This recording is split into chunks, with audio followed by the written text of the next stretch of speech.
ছোট গাড়ির কোনো ভিডিও দেন না। অনেকে কমেন্ট করে ভাই সবসময় খালি বড় গাড়ির ভিডিও দেন, ছোট গাড়ির তো কোনো ভিডিও দেন না। যার জন্য আজকের ভিডিওটা হচ্ছে যে প্লাটিনা 100cc বাইক। এই বাইকটার সমস্যা হচ্ছে বারবার বন্ধ হয়ে যায়, মানে চলতে পথে বারবার বন্ধ হয়ে যায় বা পিক আপ টান দিয়ে রিস্টার্ট করতে হয়, এই সমস্যা। আর বাকি কি সমস্যাগুলো বাইকার ফেস করতেছে এগুলো বাইকারের কাছ থেকে শুনবো। ভাই আপনি যে বাইকটা চালাইতেছেন কি সমস্যা ফেস করতেছেন? তো ভাই আমি এই বাইকটা অনেকদিন ধরেই রাইড করতেছি। তো এই বাইকটা থেকে অতিরিক্ত রাইড করে ফেলছি, যেহেতু এখন প্রায় মাইলেজ আমার 33,000 প্লাস।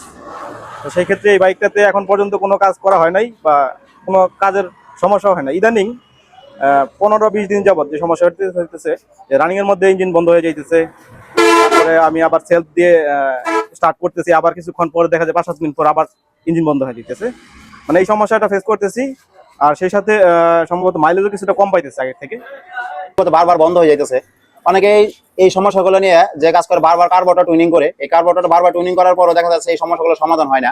যার জন্য এই ভিডিওটা করতেছি। আপনি যদি বারবার কার্বোরেটর টুইনিং করেন, সমাধান যদি না পান, সেক্ষেত্রে আপনার বাইকের টেবিল ক্লিয়ারেন্সটা ঠিক আছে কিনা দেখেন। এটা হচ্ছে একজস্ট সাইড আর এটা হচ্ছে ইনটেক সাইড। এই দুইটা রুকার অ্যাডজাস্টমেন্ট ঠিক আছে কিনা সেটা আগে চেক দিবেন।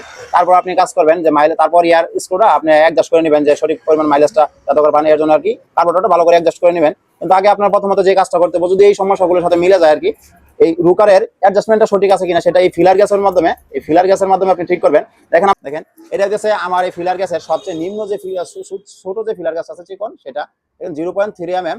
এটা এখন আমরা এই ইনটেক সাইডে দেখেন ইনটেক সাইডে ভিতরে ঢুকানোর চেষ্টা করতেছি। দেখেন একদমই ব্লক হয়ে আছে, মানে একদমই ফ্রি পেলে নাই, মানে 0.3টাও ভিতরে ঢুকতেছে না। আর যখন আমরা এই একজোট সাইডে যখন দিতেছি 0.10 mm, দেখেন 0.10 mm এটা দিতেছি একদম ইজি, মানে স্মুথ ভাবে ঢুকে আরো ফ্রি পেলে থাকতেছে, মানে আরো ফ্রি পেলে আছে। এই বাইকটার সমস্যাটা এখান থেকে শুরু হয়েছে। অনেকে বলে ছোট গাড়ি ভিডিও দেয় না, যার জন্য আর কি ভিডিওটা অনেকে হেল্পফুল হবো, যারা ছোট বাইক চালায় বা বড় বাইক চালায় অনেকের হেল্পফুল হবো এই সমস্যাগুলোর সাথে যদি মিলে যায়। এখানে সঠিক রুকার অ্যাডজাস্টমেন্ট নাই, যার জন্য এই সমস্যাগুলো হইতেছে। আর আপনি যদি কার্বোরেটর বারবার তেল বাড়ান কমান, সেক্ষেত্রে কোনো লাভ নাই যদি এখানে যদি ঠিক না থাকে। এখন এখানে যে সমস্যাগুলো পাইলাম, এই সমস্যাগুলো আপনাদেরকে দেখাইলাম। এখন আমি যে কাজটা করবো, এই ফিলার গ্যাসের মাধ্যমে এই সঠিক অ্যাডজাস্টমেন্টটা করবো। এটার অরিজিনাল যে সঠিক অ্যাডজাস্টমেন্ট সেটা আমরা করে দেবো, যেহেতু এই বাইকটা 30,000 প্লাস চলে গেছে। এর জন্য আমরা এখানে দেবো 0.5 mm, এখানে দিব 0.5 mm, এখানে 0.5 mm দিব, আর এখানে দিব 0.8 mm। 0.5 এবং 0.8 mm ইনশাল্লাহ যেই সমস্যাগুলো বাইকার ফেস করতেছিল সব সমস্যা এখান থেকে সমাধান হয়ে যাবো। এই যে